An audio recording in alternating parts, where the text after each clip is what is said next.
यो ज्योति स्वाहा। ज्योति जल रही है ना। तो ये ज्योति वहां से जलाई गई थी। ये ज्योति 100 वर्ष पहले जलाई गई थी, जब गुरुदेव ने 1926 में तपश्चर्या प्रारंभ की थी। तो 1926 में तपश्चर्या क्या होती है, बड़ी कठिन तपश्चर्या उन्होंने अपने जीवन में करी। कैसे तपश्चर्या, उनके गुरु ने 1926 में बोला कि इस देश और संस्कृति का उद्धार करना तो तपश्चर्या करनी पड़ेगी, तप करना पड़ेगा। जैसे भागीरथ को बोला था ना, गंगा को लाना तो तपश्चर्या करनी पड़ेगी। उनको भी उनके गुरु ने बोला कि तपश्चर्या करनी पड़ेगी। कैसे करनी पड़ेगी? 6 घंटे प्रतिदिन गायत्री मंत्र का जप। पहली बात, 6 घंटे आपको नित्य गायत्री मंत्र का जप करना है। मतलब 1 वर्ष में 24 लाख गायत्री मंत्र का जप आपको महापुरुषार्थ करना है। दूसरी बात क्या बोली? दूसरी बात, आपको खाने में केवल, आहार में केवल क्या लेना है? जौ की रोटी। वो भी ऐसा जौ नहीं जो अपना ही आता है। जौ की रोटी गाय को खिला के, और गाय के गोबर में से जो जौ निकलता है उसको साफ करके उसी की आपको जो सुखा के रोटी बना के खानी है, गाय की छाछ के साथ में। और 24 वर्ष तक जो है आपको ना नमक खाना, ना मिर्च खाना, ना मीठा खाना, केवल गाय के गोबर में से निकला हुआ जौ और छाछ।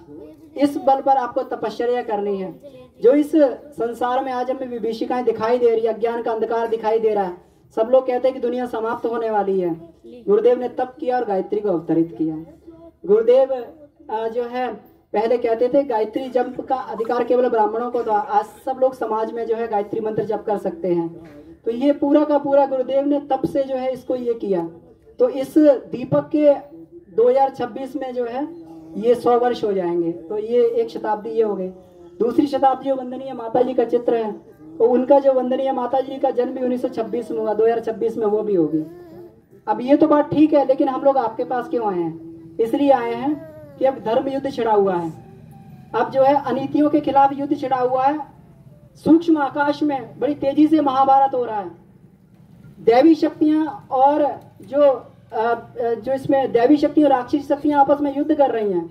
हम लोग का क्या दायित्व बनता है? जब महाभारत हुआ था तो कृष्ण ने सबको आह्वान किया था कि जो कौरवों की सेना में खड़ा होना चाहे वहां खड़ा हो जाए, पांडवों की सेना में खड़ा होना चाहे वहां खड़ा हो जाए। तो जिसको जो पक्ष में जाना था खड़े हो गए। अब हमारे ऊपर है कि हम दैवी शक्तियों के साथ में रहना चाहते हैं या राक्षसी शक्तियों के साथ में रहना चाहते हैं। जब दुनिया बचाने के लिए एक संघर्ष छिड़ा हुआ है, दैवी शक्तियों के साथ रहने की एक ही शर्त है, हम अपनी बुराइयों को त्यागें, हम अपने व्यसनों को त्यागें, हम अपने जो है मांस, मदिरा, शराब, जो भी गुटखा इत्यादि, जिस प्रकार का भी कोई हमारे अंदर कोई दिक्कत हो, कोई हमारे अंदर जो है कोई बुराई हो, उसका त्याग करें। हमारे अंदर झूठ की, बेईमानी की, किसी प्रकार भी कोई बुराई हो छोड़ें और एक अच्छाई को ग्रहण करें।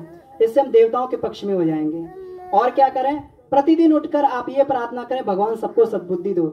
आज सबकी दुर्बुद्धि के कारण आप देख रहे हैं कितनी समस्याएं आ रही हैं। आप सुबह उठ के प्रार्थना कीजिए भगवान से, भगवान सबको सद्बुद्धि दो, सबको जो है सन्मार्ग में चलाओ। इतना बोल देंगे तो भगवान के साथ हो जाएंगे। कम से कम 5 बार गायत्री मंत्र का उच्चारण जो है प्रतिदिन जो है आप उठ के करें। तो इतना आप ये समझेंगे बहुत छोटा काम है, छोटा काम नहीं है। ये उतना है कि जितना गिलहरी ने कभी अपनी पूंछ में रेत लपेट के जो है उनकी पूंछ में लिपटे हुए रेत से क्या सेतु बन गया था? नहीं बना था, लेकिन एक अंशदान लग गया था। गिलहरी का नाम इतिहास में अमर हो गया था। हम लोग भी इतिहास में अपना नाम अमर करवाना चाहते हैं तो हमें इस साधना अभियान से जुड़ना होगा। ये संदेश हम आपके पास में लेके आए हैं। तो इसी के साथ बहुत बहुत आभार, आपने जो है हमें अपना समय दिया और ये बातों को सुना। अब सभी लोग आकर जिन जिन के हाथ में पुष्प है, पुष्पांजलि अर्पित कर दें। भगवान से शक्ति मांगे कि भगवान हम देवताओं के साथ में रहें, हम अच्छाइयों के साथ में रहें, हम बुराइयों के साथ में न रहें। बहुत बहुत आभार, धन्यवाद सभी का। ओम देवा ओम मंत्र पुष्पांजलि समर्पयामि। चढ़ाते हैं, पीछे होते हैं और प्रसाद वितरण हो रहा है, प्रसाद लेते जाएंगे। हाँ, ये प्रसाद है, प्रसाद लेते जाइए। ओम मंत्र पुष्पांजलि समर्पयामि। भगवान हम सभी को सद्बुद्धि दे, सन्मार्ग में प्रेरित करें। हम भगवान के कार्य में इसी प्रकार से लगे रहें। और आप ये विश्वास मानिए कि जब आप भगवान के सहयोगी बन जाएंगे तो संसार में कहीं पर भी कोई विभीषिका घटेगी, भगवान आपको वैसा ही संरक्षण देंगे जैसे भगवान राम ने अपने वानरों को संरक्षण दिया था, जो है गीध को संरक्षण दिया था, गोपालों को संरक्षण दिया था, वैसे ही हमें भगवान की कृपा और संरक्षण मिलता हुआ चला जाएगा। क्या कर रहे हो? हाँ, पूरा आ जाएगा वो। उसके पैसे गिर गया वो।